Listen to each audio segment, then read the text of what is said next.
I'm Ken Snyder, and I approve this message. Little crazy, huh? They asked me when I first got out here, they said, before you do anything, do a mic check. I don't know. How many, let's see, would everyone in the audience named Mike please stand up?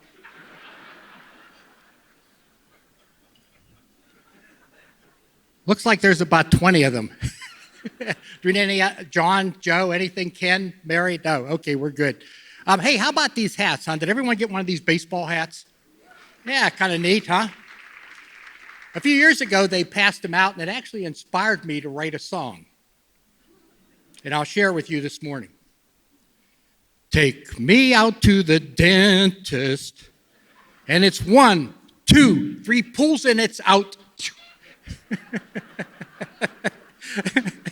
Anyway, it's great to be here with a whole room full of givers.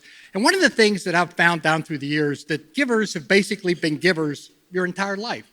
I don't know if you're hardwired for it, if it's in your DNA, if your parents taught you very early on how important it is to care for others and share with them.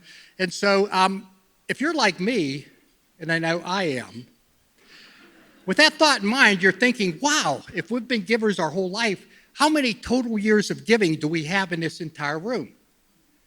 Let's find out. Quick survey. Show of hands. What year were you born? Wow, I don't know. It's amazing. More people remembered whether or not their name was Mike than what year they were born. But our theme this fall has been coming home. And I've been coming home to St. Vincent de Paul for over 26 years. And there are many reasons, but at the top of the list by far are the relationships.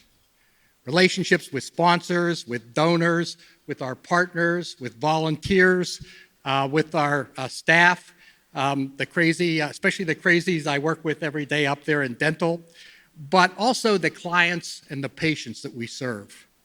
And it's those relationships. And I want to share 3 of those relationships with you this morning.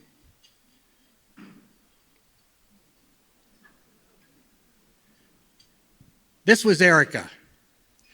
And you can see she had severe crowding. It was difficult for her to chew her food. It was difficult for her to pronounce her words. She was constantly biting her tongue, not to mention the self-esteem. And those of you who were with us 3 years ago when we had our last live program, you'll remember I asked you that day. She was here on stage with me, this very stage, except it was in the hotel down the road there a little further. But you'll remember I asked the audience, should we help this girl? And you gave a resounding yes. And this is what you said yes to. Yeah.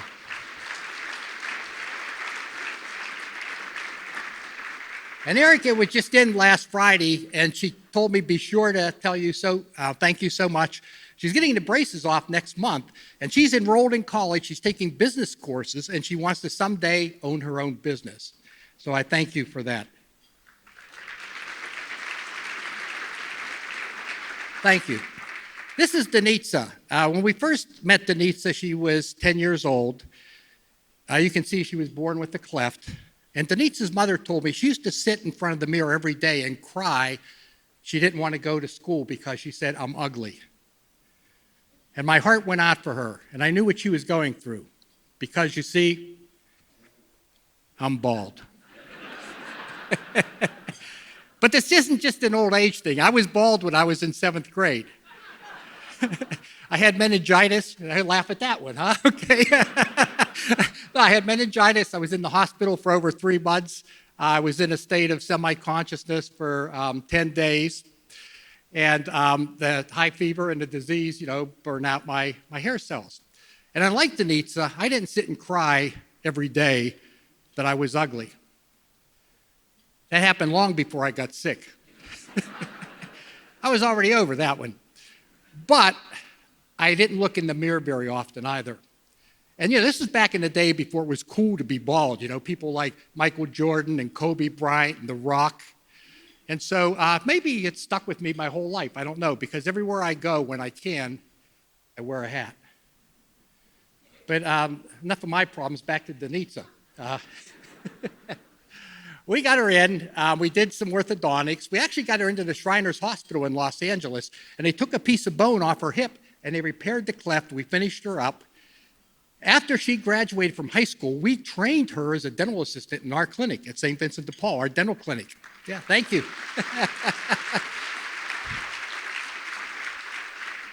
More good news. She's now running an office manager in an office in San Diego, and she's engaged to be married. So thank you. This is Jose. When I first saw Jose and he came to our clinic, he was 12 years old. You can see he looks more like a 6 or 7-year-old. He was pretty frail. He had born with a heart defect. And he'd gone through multiple heart operations.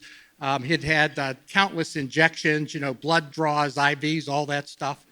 And when we put him in the chair and leaned him back in the dental chair, I could see it in his eyes. And he thought, oh no, here we go again. But I noticed he had this little watch on his wrist.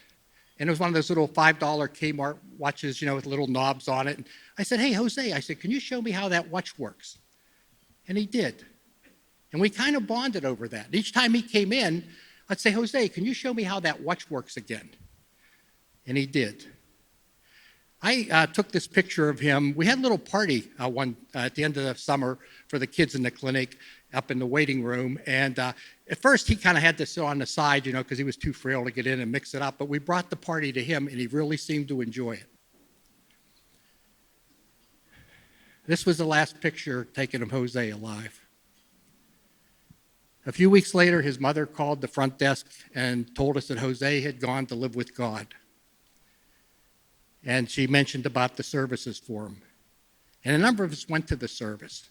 And afterwards, she got up and she gave me a hug and his watch.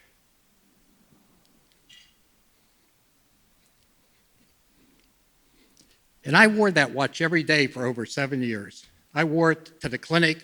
I wore it up and down Camelback Mountain, parties, banquets, whatever.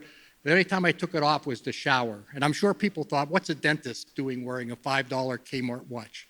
But I didn't care. And then one day, the band broke, but I decided not to replace it because it wouldn't have been his band. And that watch and his picture have been on my desk at home ever since.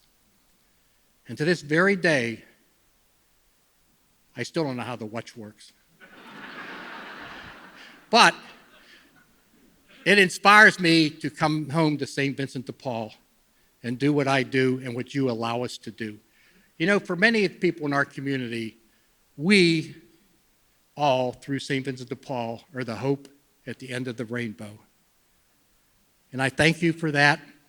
And as always, be true to your teeth, and they won't be false to you.